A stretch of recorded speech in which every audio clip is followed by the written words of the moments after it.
Oh, hi everyone. What am I doing? Pouring apple juice into a lime peel and then adding cayenne pepper, of course. You haven't heard this new health trend? Doing this 3 times a day makes your teeth whiter, or maybe your hair stronger. Or I get a mermaid tail? Here are 7 ridiculous myths about staying healthy. Myth 1, doing crunches alone tones your stomach. If by crunches you mean liposuction, then yes, crunches remove stomach fat lickety-split. But here's the truth. You could do 1,000 crunches every night, which will give you ab muscles, but not a difference in the way your stomach looks. The way a normal human does it is with a regimented diet, as well as working out other parts of the body, like doing mouth crunches. Okay, probably not. Myth 2, having too much sex ruins your vagina. You came out of your mom's vagina, right? I guarantee your mom's vagina is not still the size of a ball return at a bowling alley. That's enough about your mom's vagina. Your vagina is a muscle. It expands, and then, super important here, it contracts, just like your mom's vagina. Myth 3, we only use a small portion of our brain. Here's the history lesson, folks. This psychologist guy, William James, wrote this thing in 1907 that said, people only use a small part of their powers. 30 years later, a dude named Lowell Thomas repeated that quote in a book. But Thomas said that William James said people develop only 10% of their mental ability.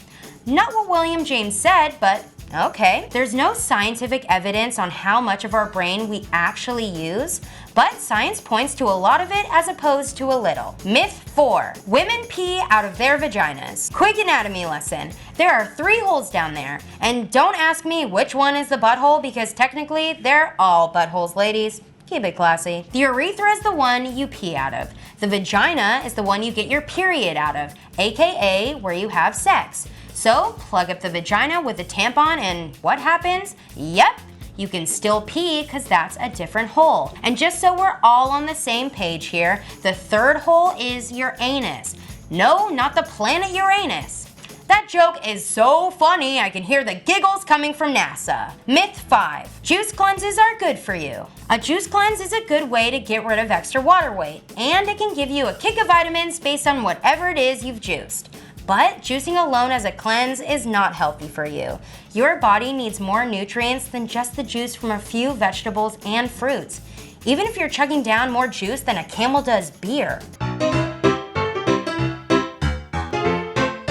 Sally the camel has a hangover. Myth 6, low fat means healthier. When a company slaps low fat on the package, they're doing it for one reason and one reason only, to make money. That's like Pat in New York who sells shirts that say, wearing this shirt makes me sexy. Totally not making you sexy. Being low fat doesn't mean the product gets a pass on all the sugar, carbs, and unpronounceable chemicals in it. Unless a box screams certified organic, you should dig a bit deeper into what stuff you're pulling off the shelves. Myth 7, cracking knuckles gives you arthritis. The myth that cracking knuckles is bad for you was probably perpetuated by parents that didn't want to hear Jimmy making that racket all night from his 2-hand rock band. All it is the sound that comes from a bubble forming in the fluid in the joints where your finger bones separate. Think of it as the sound of a tiny airbag would make in a tiny car that a tiny ant would drive. Bubble. And now cracking knuckles is adorable, as well as super important for ant safety. You now know 7 health facts that are actually fiction. See a lime ball? If you're in a myth-busting mood, click the video on your left to bust a bunch of myths about your period. And click the video on your right to bust 7 myths about your boobs. What other health myths do you know to not be true? Continue the conversation in the comments below and subscribe to this channel for more myth busting. I'm Cheyenne and you're on Gurl.com.